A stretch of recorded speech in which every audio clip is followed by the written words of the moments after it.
सूरजपुर गांव के किनारे अमरवन की घनी छांव में एक टूटी झोंपड़ी खड़ी थी।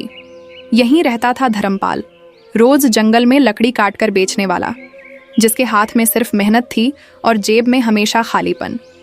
उसकी पत्नी सुहानी सालों से सुन रही थी, बस एक दिन किस्मत बदल जाएगी। मगर वो दिन कभी नहीं आया। उस दोपहर जब धूप पत्थरीले रास्ते को जला रही थी, धर्मपाल कुल्हाड़ी से लकड़ी चीर रहा था। अचानक पीछे से एक भारी मगर थकी हुई आवाज आई। भाई साहब, जरा मदद करेंगे? मुझे और मेरी बच्ची को बहुत प्यास लगी है। नीलकुंड का रास्ता बता देंगे? धर्मपाल ने मुड़कर देखा। एक लंबा संभ्रांत कपड़ों वाला आदमी था। उसके साथ में 6-7 साल की मासूम सी बच्ची।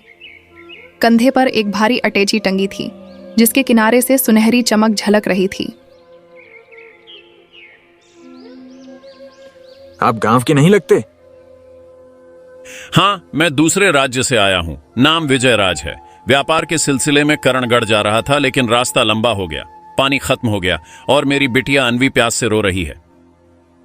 धर्मपाल ने देखा, बच्ची के होंठ सूखे थे, मगर उसकी मासूम आंखें अब भी जिज्ञासा से इधर उधर देख रही थीं। यह अटैची, इसमें जरूर खजाना होगा, सोना, रुपए, शायद रत्न भी।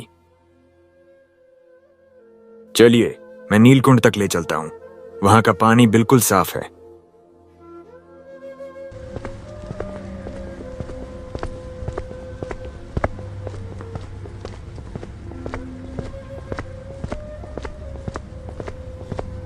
नीलकुंड के किनारे पहुंचकर विजयराज घुटनों के बल बैठा, अटैची जमीन पर रखी और दोनों हथेलियों से पानी भरकर बेटी को पिलाने लगा। धर्मपाल की नजर अटैची पर थी, चमड़े की पुरानी मगर मजबूत बनावट, भारी ताले के साथ। और फिर एक तेज हवा के झोंके से अटैची का ढक्कन जरा सा खुला। अंदर से सोने के सिक्कों की चमक निकल पड़ी। धर्मपाल के भीतर की भूखी आग भड़क उठी। अगर ये अटैची मेरी हो जाए तो मैं और सुहानी सारी उम्र आराम से जी सकते हैं, लेकिन बच्ची गवाह। उसके माथे पर पसीना आया, मगर दिमाग ने झर उगला। अगर दोनों यहाँ से जिंदा नहीं गए तो राज हमेशा के लिए दफन हो जाएगा। पानी कैसा है? भाई साहब, क्या बताए, पानी तो बहुत ठंडा है। राहत मिल गई। अगले ही पल धर्मपाल ने उनके पीछे खड़े होकर दोनों को एक साथ धक्का दे दिया। पानी में गिरते ही विजयराज ने बच्ची को ऊपर रखने की कोशिश की, मगर खुद तैरना नहीं जानता था। बच्ची अनवी चीख रही थी। विजयराज हाथ पांव मार रहा था। पापा, बच्ची बचाओ। उसके सीने से चिपकी थी, मगर धर्मपाल पत्थर की तरह खड़ा देखता रहा। कुछ ही पलों में पानी का शोर थम गया। नीलकुंड की गहराई ने दोनों को निगल लिया। धर्मपाल ने चारों ओर नजर दौड़ाई। सन्नाटा।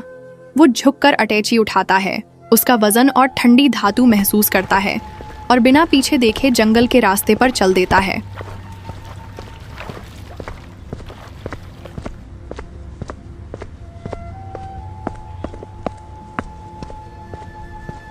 रात का समय, मिट्टी का घर। दरवाजा चरमराकर खुलता है। धर्मपाल अंदर आता है। अटैची को, ये क्या है? और तुम इस वक्त? मिल गई किस्मत की चाबी। कहां से? जंगल में एक आदमी और उसकी छोटी बेटी रास्ता पूछ रहे थे। नीलकुंड ले गया। बस फिर मतलब? अब वो दोनों नहीं हैं। पानी गहरा था। मतलब तुमने? अंदर क्या है? धर्मपाल ताला तोड़ता है। अटैची खुलते ही सोने के सिक्के, जेवर, कुछ पुरानी ताम्रपट और लाल मखमल में लिपटी एक भारी मुहर निकलती है। सोना, इतना सब? हाँ, और अब हमारी जिंदगी बदल जाएगी। तुम्हें लगता है कोई खोजने नहीं आएगा? जंगल में पानी सब निगल जाता है। बाहर अचानक कुत्ते के भौंकने की आवाज आती है। दोनों चुप हो जाते हैं। किसी ने देख लिया तो? किस्मत को देखना नहीं, पकड़ना पड़ता है। और मैंने पकड़ ली है। सुहानी सिक्कों को हाथ में लेकर देखती है। उसकी उंगलियां कांप रही हैं, लेकिन आंखों में चमक है। तो अब आगे क्या? धर्मपाल सुबह होने से पहले ये चीजें छुपा देंगे और गांव में ऐसे घूमेंगे जैसे कुछ हुआ ही नहीं। दूर कहीं पानी के बहने की आवाज गूंजती है, जैसे नीलकुंड से कोई फुसफुसा रहा हो। रात गांव पर पूरी तरह उतर चुकी थी। धर्मपाल के घर में बस चूल्हे की आखिरी लाल आंच टिमटिमा रही थी। दीवारों पर परछाइयां खिंच गई थीं और बीच में रखी अटैची पर हल्की चांदनी पड़ रही थी। धर्मपाल फर्श पर बैठा सिक्कों को बार बार हाथों में तौल रहा था। उसकी आंखों में लालच की चमक थी, पर सुहानी के चेहरे पर नींद से ज्यादा बेचैनी थी। सो जाओ, सुबह जल्दी उठना है। नींद कहां से आएगी? इतनी दौलत, लगता है जैसे मैं राजा बन गया हूं। तभी कहीं पास से पानी टपकने की आवाज आई। सुहानी ने कान खड़े किए। सुनो, ये छत से टपक रहा होगा। लेकिन टपकने की जगह अब आवाज बदल गई थी। दरवाजे पर 3 धीमे भारी दस्तकें हुई। धर्मपाल और सुहानी दोनों ने एक दूसरे की तरफ देखा। मत खोलना। धर्मपाल उठा और दरवाजे की तरफ बढ़ा। दस्तक फिर हुई। इस बार आवाज में नमी थी, जैसे कोई भीगे कपड़ों में खड़ा हो। फिर दरवाजे के बाहर से एक पतली, ठंडी, कांपती हुई बच्ची की आवाज आई। पापा, ठंड लग रही है। सुहानी का चेहरा सफेद पड़ गया। धर्मपाल, क्या ये वही है? वही बच्ची? धर्मपाल के होंठ सूख गए। नहीं, वो तो पानी में। पर उसके शब्द पूरे होने से पहले एक भारी, धीमी मर्दाना आवाज गूंजी। धर्मपाल, अटैची खोल दो, ये तुम्हारी नहीं है। अटैची का ताला खुद ब खुद खनखनाने लगा। धर्मपाल ने डर के मारे उसे पकड़ लिया, लेकिन ढक्कन हिलने लगा, मानो कोई अदृश्य हाथ उसे खोल रहा हो। अचानक ढक्कन खुला। अंदर के सोने के सिक्के गीले थे और उनमें से बूंद बूंद पानी टपक रहा था। बीच में रखी लाल मखमल की मुहर से ठंडी धुंध जैसी भाप उठ रही थी। फिर वही बच्ची की आवाज, इस बार और पास से। पापा, हम डूब गए थे, तुम क्यों नहीं डूबे? धर्मपाल के पैरों के पास फर्श पर पानी फैलने लगा और देखते ही देखते वह पूरे कमरे में बहने लगा, जैसे नीलकुंड खुद घर के भीतर उतर आया हो। धर्मपाल ने रात भर नींद नहीं ली। विजयराज और अन्वी की ठंडी भीगी परछाइयां उसकी आंखों में तैर रही थीं। सुबह होते ही वह जंगल के किनारे रहने वाले बाबा कालीनाथ के पास पहुंचा। कालीनाथ अपनी झोंपड़ी के बाहर हड्डियों की माला गिन रहा था। धर्मपाल ने कांपती आवाज में कहा, बाबा, मेरे घर में नीलकुंड की आत्माएं घुस आई हैं, उन्हें भगा दो, मैं तुम्हें सोना दूंगा। बाबा ने उसकी आंखों में गहराई से देखा और हल्की मुस्कान दी। कालीनाथ, सोना? हाँ, लेकिन याद रख, आत्माएं सिर्फ मंत्र से जाती हैं, पाप से नहीं। तांत्रिक का कर्मकांड शाम होते ही कालीनाथ ने घर के चारों ओर लाल धागा बांधा, दरवाजे पर नींबू मिर्च टांगी और कोनों में मिट्टी के दिए जला दिए। कमरे में धुआं भरने लगा, ढोल की थाप गूंजने लगी। मासूमी ने जो इस घर में बंधा है उसे मुक्त कर रहा हूं, चला जा, चला जा। अचानक अटैची अपने आप हिलने लगी। उसके ढक्कन से ठंडी भाप निकली और उसी में से विजयराज और अन्वी की आकृतियां सामने आ गईं। धर्मपाल, लौट आओ, हमारा सब कुछ। पापा, यहाँ बहुत ठंड है, हमें ले चलो। कालीनाथ ने ऊंची आवाज में मंत्र बोला और पानी से भरा कलश फेंका। पानी के छींटे जैसे ही दोनों पर पड़े, वे चीखते हुए धुंध में बदल गए और नीलकुंड की दिशा में उड़ गए। धर्मपाल के चेहरे पर संतोष की लकीर खींच आई। अब उसके पास अटैची भी थी और कोई डर भी नहीं। पहले पहल धर्मपाल ने सोने जवाहरात से खेत और बाग खरीदे। फिर उसने गांव के गरीबों को ऊंचे ब्याज पर पैसे देने शुरू किए। धर्मपाल भाई, बारिश नहीं हुई, फसल खराब हो गई, थोड़े पैसे चाहिए। धर्मपाल ने नकली हमदर्दी दिखाई। ले जाओ, लेकिन ब्याज 2 गुना होगा, और वक्त पर नहीं दिया तो खेत मेरे। किसान ने मजबूरी में हामी भर दी। मकान गिर रहा है, बस कुछ रुपयों की मदद कर दो। धर्मपाल ने उसकी आंखों में देखा, फिर हंस पड़ा। पैसे दूंगा, लेकिन गिरवी में तेरा आंगन और कुआं चाहिए। बेचारी ने आंसू पोंछे और हामी भर दी। दिन ब दिन धर्मपाल का खजाना बढ़ता गया। गांव में लोग उसे सलाम करते, लेकिन पीठ पीछे कहते, ये आदमी खून चूसता है, इसका अंत अच्छा नहीं होगा। धर्मपाल को इन फुसफुसाहटों से फर्क नहीं पड़ता था। उसकी आंखों में बस और ज्यादा सोना और ज्यादा जमीन का सपना था। धर्मपाल का नाम अब सिर्फ गांव में नहीं, आसपास के कस्बों में भी फैल चुका था।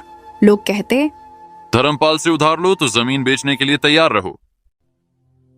वह अपने नए बने हवेली जैसे घर में बैठकर भारी सोने की अंगूठियों से खेले करता और बही खाते में लोगों के नाम लाल स्याही से घेर देता।